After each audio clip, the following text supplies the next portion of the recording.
Hello and welcome to this video from Inspire Cattle Solutions. My name's Mike Steele and I'm the dairy coach from Inspire Cattle Solutions.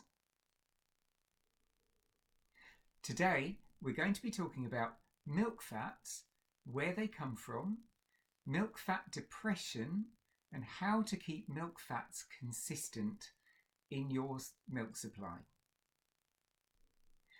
Milk fats are an essential part of the income to dairies. So we sell milk, but many dairies also are paid on the components of milk.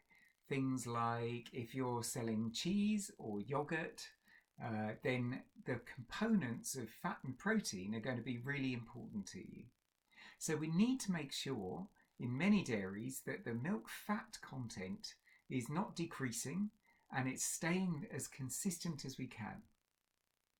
So firstly, we're going to have to understand a little bit about milk fats themselves. And what are they? Where do they come from? So if we're considering the word fats, then fats can be broken down into types of fat. And if we're talking about all fats, then we generally refer to the term lipids. Now this is everything. This is oils, waxes, steroids, any type of fatty substance is termed a lipid. Then we can break that down into the types of fats that we're interested in on the dairy, and that's mainly triglycerides and free fatty acids and glycolipids. So what are those things? And we're going to break those down. So let's look at triglycerides first. And these, as the name suggests, have 3 carbons on their backbone, and that backbone's called glycerol. And if we look at glycerol, then it's 3 carbons with an ester bond coming from each carbon, and then a long carbon fatty acid chain coming from there. And those chains can have double bonds, which are termed unsaturated, or single bonds, which are termed saturated. Now, glycerol usually comes from the grain component of the diet. So things like wheats, oats, barleys, they can all contain glycerol on itself. Now, glycolipids are like the glycerol, and they usually have 2 fatty acid chains. They've got the 3 carbons, 2 fatty acid chains joined by an ester bond, but the one in the middle is a sugar, so hence it's a glycolipid. And these are really important components of the forage part of the diet. So let's consider the free fatty acids. Now these are long carbon chains, and they can either come when they're broken off the triglyceride or glycolipid, and then you have the long chain. Or they can occur by themselves in the diet. Now these are you usually see the number of carbon bonds first, so they're usually termed C, number, colon, and another number with a small letter. Now the C and the number is the number of carbons along the bond, so that's C18 is an 18 carbon free fatty acid. And then C18-3 means it has 3 unsaturated bonds along the chain. And if it's C18-3T, then that's a trans bond, so it comes in one side of the double bond and goes out the opposite side. Or on the C, then that's a cis bond, so it's a double bond and it goes out on the same side. So now let's consider the fate of free fatty acids. And generally, they are either oxidized and they go to acetyl coenzyme A to give energy ultimately, or they're partially oxidized and go towards ketone bodies, and these can go straight to the udder, or they can provide a small amount of energy to the cow, but they don't go directly into glucose and provide energy. So they usually go through a process before they actually provide energy. Now we've said that the glycerol usually comes from the grain component, and this can go direct to energy in the energy cycle inside the cow. So it's usually very fast available energy. Triglycerides can be a source of glycerol because when the glycerol's broken off, then the glycerol can go off to provide energy, and then you've got your free fatty acids. Now, glycolipids come from the forage part of the diet, remember, and the sugar part can go off to provide direct energy, the glycerol part can go off to provide energy, and the free fatty acids are then broken down until they can go down through the intestine again. So when we're breaking down rations, then we can look at different types of common feedstuffs, and we can know what kind of fats we're going to see within those feedstuffs. So typically things like grasses have high C18-3, so unsaturated, high C18-3 fatty acids. Maize has more commonly C18-2s, C18-1s. Cottonseed, C18-2. Soya, C18-2. Rape or canola, C18-1, principally with a little C18-2. And tallow is usually just C18 without any unsaturated bonds. So when we're feeding a cow, we're really feeding a rumen. Nobody feeds a cow. A cow just chews the grass and the feed goes down into the rumen, where it goes into a series of components within the rumen. So the rumen can have a rumen mat at the top which floats. There's gas above that. So then it's got this fibrous mat, and then a suspension of food, and then there's a sludgy mixture of food at the bottom which can be regurgitated, cudded, and come back again. So the aim is to break down all of those fibres down into smaller parts so that to make them more available to the microbes. And when it's ready, then the soluble part can go down through the rest of the stomachs and down into the intestine where it can be absorbed. And through the rumen, that can be a source of energy itself. So some of the volatile fatty acids can go directly through the rumen wall and provide energy into the blood. So these are acetate, butyrate, and propionate. And those are the really common sources of energy in the cow, propionic acid being the most important one for energy sources. So when food is broken down in the rumen, then we need to consider two things. We need to consider how well it's degraded, so its degradation rate, and also the rate of passage, so the speed with which it goes through the rumen.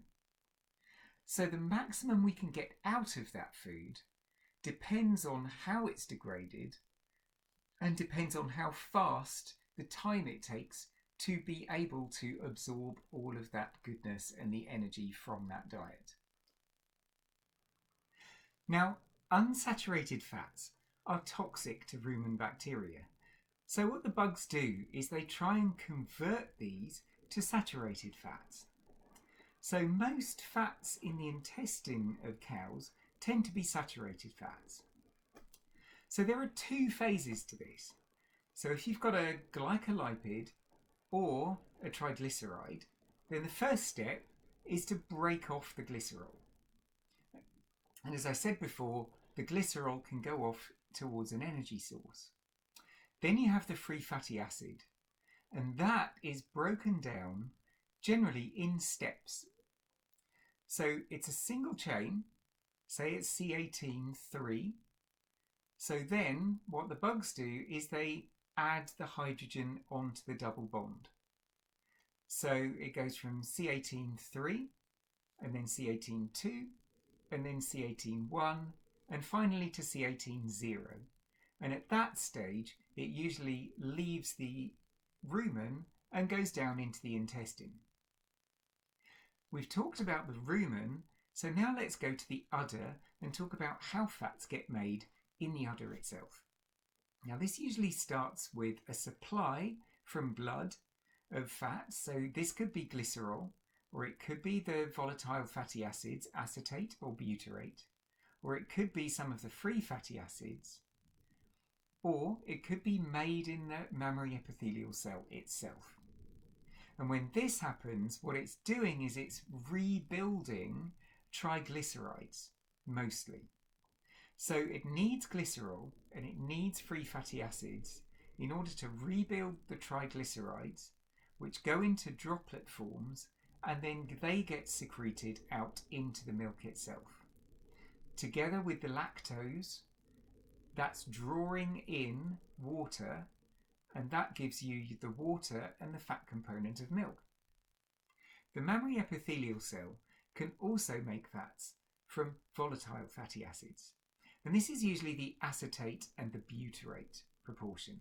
Now, it never usually makes up more than 8% of milk fats, so most of it comes from the triglyceride. But some does come from the butyrate and the acetate content as well. And what this is doing is the acetate comes into the fatty acid synthase cycle. Acetate is only 2 carbons long. So all we're doing each time is adding 2 carbons as it goes along to make longer and longer chains. So milk fats usually go up in 2s. So you can have C4s, C6, C8, C10s, right up until C18-3 again. So what we're doing really is just building up the fats that have really gone into the rumen in the first place, but they're coming out in the udder. But they've gone through this process in the rumen and in the mammary epithelial cell.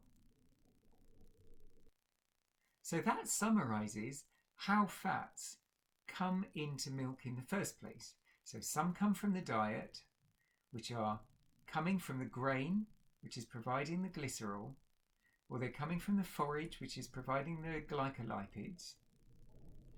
And then those are being broken down into free fatty acids, which can be unsaturated and toxic to rumen bacteria. So they then saturate them, and once they're in a saturated form and all those double bonds have gone, then they pass into the intestine where they can be absorbed and used as an energy source there. Or the free fatty acids, along with the volatile fatty acids, which are coming from fast fermented carbohydrate or protein sources in the rumen, are passing along in the blood to the udder. The udder then takes those in, and the mammary epithelial cell then rebuilds triglycerides. And it can rebuild them either from glycerol and the free fatty acids and join them back together, or it can build them in 2 carbon long forms to build the free fatty acid chains and then put those into triglycerides. So now let's consider milk fat depression and how that's coming about. So this is when you know that you can achieve something like a 3.9% fat yield, but when you're actually going down to a 3.2% fat yield. And this can be really important because if you're paid on milk components, that's true value that you're not seeing. So when we're looking at fat depression, we need to look at causes of that. And there are usually 2 causes. One can be a low source of precursors. So if your acetate and butyrate go down in the blood, then this provides low precursors to the mammary epithelial cell. But we've already said that that's only really about 8% of the full milk fat component anyway. So in things like ketosis, we can actually see butyrate go up and you get more milk fat. So when you fix ketosis, you might see butyrate go down. However, you won't see any of that awful disease that goes along with ketosis, like displaced abomasum and metritis and clinical ketosis. And you're losing yield from those things. So it's important to control your ketosis, and fibre is a great source of butyrate. So it's good to keep fibre as an important source of the diet. So low precursors can be one cause of low milk fat, but the most important is an inhibition. So inhibition of milk fat is largely made about by a certain type of milk fat, and this is usually C18-1 trans 10. Now what this means is it's the free fatty acid C18, so it's 18 carbons long, and it has one double bond at position 10 that is a trans bond. Now there's been lots of research to show that the more C18-1 10 trans that's in blood, the less milk fat you get, because it's a highly important source of inhibition to milk fat. So what we normally see in the udder is that linolenic and linoleic acids, which are really important forms of free fatty acid for forming milk fat, these are C18-3 and C18-2. And we know that they're broken down in sequential forms C18-3, C18-2, C18-1. And what we want to avoid is a trans 10, where the positions are usually 9, 12 and 15, or 9 and 12. And when they're broken down, when the bugs add the hydrogens on, then they usually go via trans 11 when they've added the hydrogen on, before they're then broken down into 18-0 and go down into the blood or into the intestine. But there is a biohydrogenation theory of milk fat depression that introduces that in altered fermentation, it doesn't go to trans 11, it goes to trans 10. And as we've seen, trans 10 is that potent inhibitor of milk fats. And this is so strong that you can go from a source of trans 10 of 1.5 grams a day to a cow to 2 grams a day to a cow. And milk fat can go from 3.9% to 3.2%, which is a very significant drop. Now this is all to do with two things. It's to do with the supply of polyunsaturated fatty acid in the first place. So you want to avoid large sources of C18-1s, but also it's to do with the rate of passage.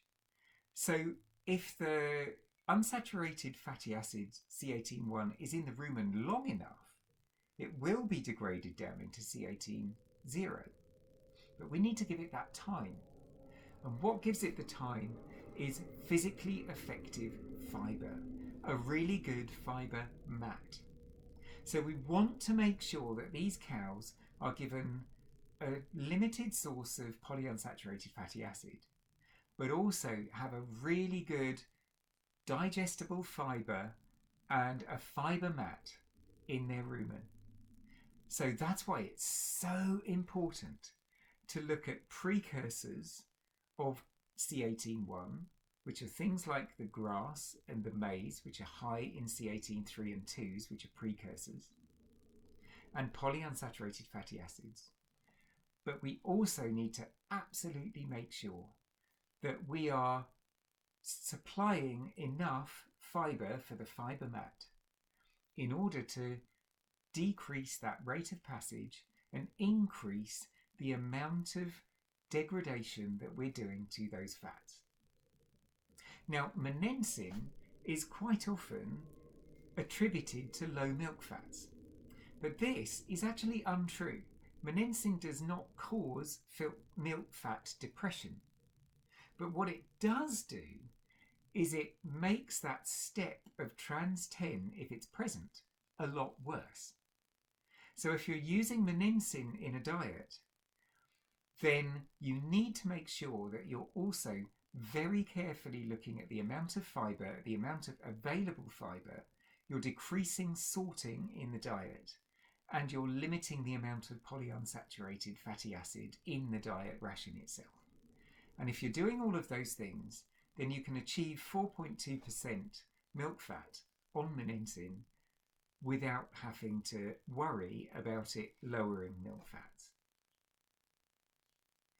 So in summary, we see that there are sources of milk fats that come into the rumen. These are then broken down into saturated fatty acids that go out of the rumen into the intestine, or volatile fatty acids and glycerol that are available as direct energy sources. And then the mammary epithelial cell in the udder then rebuilds those as triglycerides to make milk fat.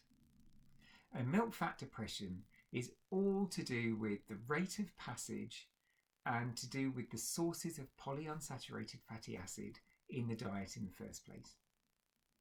So I hope that's been helpful to you. I've been Mike Steele, the dairy coach from Inspire Cattle Solutions, and thank you very much for listening to this video.